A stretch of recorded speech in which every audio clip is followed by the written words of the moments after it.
Chaque jour, des camions doivent se mettre en file sur une route d'à peine plus de 3 mètres de large, un endroit où la moindre erreur de direction peut les précipiter dans le vide profond qui s'étend en contrebas.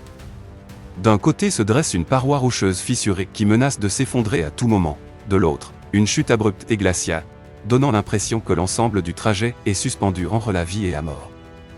Peu de gens se rendent compte que cette route existe depuis 1865, époque à laquelle les Français ont ouvert un passage de montagne pour soutenir l'exploitation minière et le transport. À cette époque, la population était clairsemée, les véhicules peu nombreux et les besoins commerciaux minimes. Pourtant, au fil des décennies, cette minuscule route est devenue l'une des artères de transport les plus importantes de toute l'Afrique du Nord. Chaque expédition depuis les montagnes vers la côte méditerranéenne devait passer par ici, transformant un modeste chemin en un énorme goulet d'étranglement constamment saturé, surtout pendant la saison des pluies et les périodes de tourisme intense. Les moments les plus dangereux surviennent toujours lorsque deux camions se croisent de front. Une simple marche arrière mal maîtrisée peut conduire à la catastrophe. Ce n'est pas un hasard si les habitants surnomment cet endroit la route de la mort de Karetra. Au milieu du contraste entre les falaises majestueuses de la région et son extrême dangerosité, une question pressante commence à émerger. Comment une route construite il y a 160 ans peut-elle continuer à supporter tout le poids de l'époque moderne? La réponse est plus claire que jamais, Karetra n'a pas seulement besoin de réparation, elle a besoin d'une reconstruction complète. Les gorges de Karetra se trouvent sur la route nationale reliant la province de Béjaïa à celle de Sétif, deux grands centres économiques du nord-est de l'Algérie. Cette route de montagne de 7 km serpente le long de falaises abruptes, épousant des ravins étroits et profonds, et constitue l'unique lien entre la ville de Borj Mira et Karetra. Depuis des décennies, le relief ne permet guère d'itinéraires alternatifs, ce qui explique pourquoi toute l'activité commerciale entre la région montagneuse et la côte méditerranéenne dépend de ce passage périlleux. Malgré ces dangers, Karetra a toujours été l'artère de transport principale, acheminant les marchandises des communautés de montagne vers les zones côtières. Pendant de longues années, elle a supporté tous les types de cargaisons, produits de première nécessité, denrées agricoles, bois de forêt et même matériaux de construction transportés jusqu'au port de Béjaïa pour soutenir le développement industriel. À mesure que l'urbanisation s'accélérait et que l'économie régionale se développait, la demande de transport a explosé, envoyant chaque jour des milliers de camions et de bus sur cet axe. D'un rude chemin de montagne, la route s'est peu à peu transformée en un sévère goulot d'étranglement où le simple fait qu'un véhicule dérape, tombe en panne ou ralentisse un instant pouvait provoquer des kilomètres de retenue, surtout pendant la saison des pluies, lorsque le brouillard, les surfaces glissantes et les chutes de pierres rendaient les conditions encore pires. Mais ce qui a rendu Karetra tristement célèbre n'est pas seulement la congestion, mais le danger extrême auquel les gens font face à chaque traversée.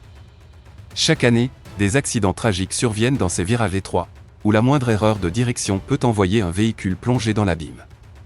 La cause n'en est pas les conducteurs, mais la route elle-même, trop étroite pour que les gros véhicules puissent se croiser en sécurité, trop dégradée pour résister à la pression croissante du trafic, et trop vulnérable aux intempéries.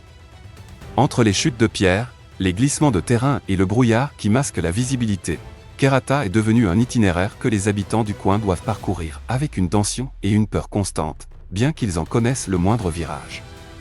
Le terrain est ici décrit comme un chemin vers l'enfer, car d'un côté de la route s'élève une falaise abrupte constamment érodée par les éléments, et de l'autre côté s'ouvre un vide d'environ 30 à 50 mètres. Les fissures dans la roche s'élargissent au fil du temps, et le moindre déclencheur pluie, vibration ou changement de température peut provoquer des chutes de rochers. En circulant sur cette portion, une extrême prudence est nécessaire parce qu'une simple erreur de direction, sans aucune glissière de sécurité pour protéger, peut précipiter le véhicule dans l'abîme. Ajouté à l'augmentation rapide du nombre de poids lourds, le risque d'accident a dépassé le seuil contrôlable. C'est pourquoi le gouvernement algérien a décidé que l'ensemble de l'itinéraire devait être reconstruit selon les normes modernes afin de garantir la sécurité publique. Lorsque le projet est entré dans la phase de construction proprement dite, les ingénieurs ont dû affronter l'une des conditions de terrain les plus complexes d'Algérie. Les gorges de Karetra ne ressemblent à aucun autre endroit, c'est un espace si étroit qu'il en devient oppressant, où des parois rocheuses verticales enserrent la route tandis qu'en contrebas s'ouvre un vide plongeant. L'ancienne route était si étroite que l'acheminement des matériaux acier, ciment, poutres de charpente sur le chantier devenait extrêmement difficile.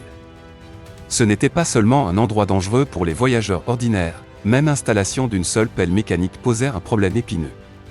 Par exemple, Pour mettre en place une poutre de 160 tonnes dans une zone très exiguë, 2 grues d'une capacité de levage de 400 tonnes chacune étaient nécessaires.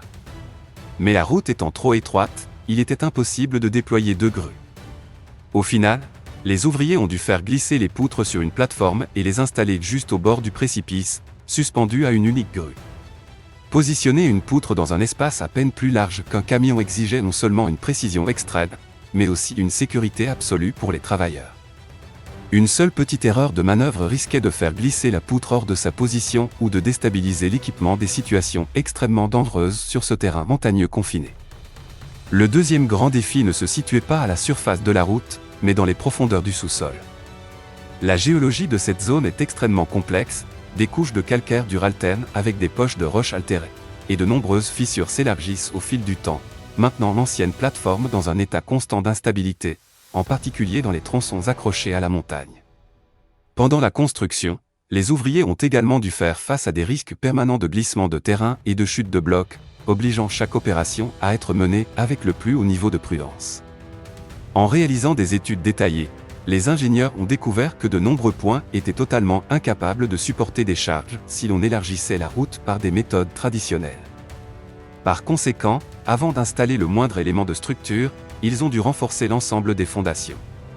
Ces travaux comprenaient le forage de micropieux, la pose de clous d'ancrage dans le sol et la construction de nouveaux murs de soutènement en béton pour stabiliser les pentes et créer une base solide pour la chaussée élargie. C'est seulement lorsque la fondation a été garantie comme parfaitement sûre qu'ils ont pu déployer le système structurel spécifique permettant de décaler la surface de la route vers l'intérieur sans empiéter davantage sur la paroi rocheuse. Telle a été la solution clé du projet de Kerata, élargir la chaussée aux endroits où il ne restait plus de place constructible tout en réduisant au minimum l'excavation montagne, la tâche la plus risquée de toutes. Tous ces facteurs ont fait du chantier de Kerata un véritable défi d'ingénierie. Chaque mètre de route terminé représentait un difficile pas en avant, gagné par la persévérance, la prudence et l'effort constant des équipes travaillant entre de hautes falaises, des voies étroites, des vents violents et la menace permanente des chutes de rochers. Vue d'en haut, la route qui tranche les gorges de Kerata n'apparaît que comme un minuscule ruban coincé entre 2 immenses murailles de roches, mais pour des dizaines de milliers de personnes de la région de Béjaïa Sétif, elle est bien plus qu'un axe de transport.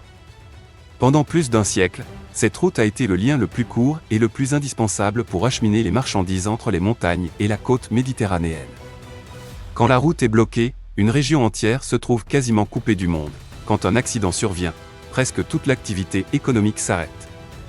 C'est pourquoi reconstruire cet itinéraire n'est pas seulement un projet de construction, mais un acte qui restaure le rythme de vie de toute une communauté. Aujourd'hui, grâce aux sections de routes renforcées, aux nouveaux tunnels qui réduisent le risque de chute de pierre et aux murs de protection de part et d'autre, les gens peuvent voyager sans vivre dans la peur permanente. Ce qui semble ordinaire dans bien des endroits du monde, une route sûre et stable, est un cadeau inestimable pour Kerata. Au-delà de la sécurité, la nouvelle route ouvre la voie au développement. Les touristes peuvent accéder plus facilement à cette majestueuse région de montagne, la valeur économique de toute la zone se libère, et les coûts de transport diminuent à mesure que la connectivité devient fluide. Pour le gouvernement algérien, la route de Kerata est la preuve qu'investir dans les infrastructures ne crée pas seulement de nouveaux projets. Lorsque l'on se retourne sur le parcours de Kerata, on ne voit pas simplement une route de montagne, on voit une coupe de l'histoire où la nature et les hommes se sont heurtés, affrontés et ont finalement trouvé un terrain d'entente. Pendant des décennies, Kerata a été un symbole d'impuissance, une route trop étroite pour être aménagée, trop dangereuse pour y circuler l'esprit tranquille, et pourtant trop importante pour qu'on l'abandonne. Et puis, au milieu de ces falaises imposantes, les gens ont choisi de ne pas reculer. Chaque mètre de route consolidé, chaque roche traitée, chaque élément de structure posé n'était pas seulement un travail technique, c'était une déclaration selon laquelle partout où les humains ont besoin d'aller, l'ingénierie trouve un chemin. Aujourd'hui, Kerata n'a pas changé la forme de la gorge, mais elle a changé le rythme de vie dans toute la région.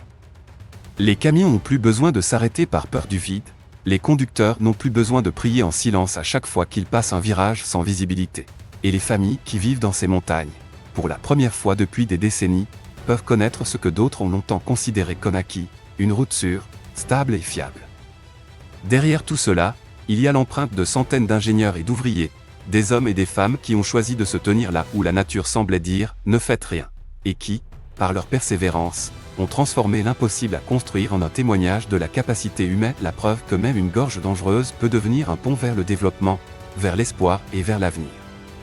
Et en fin de compte, l'histoire de Kerata n'est pas celle d'un seul projet.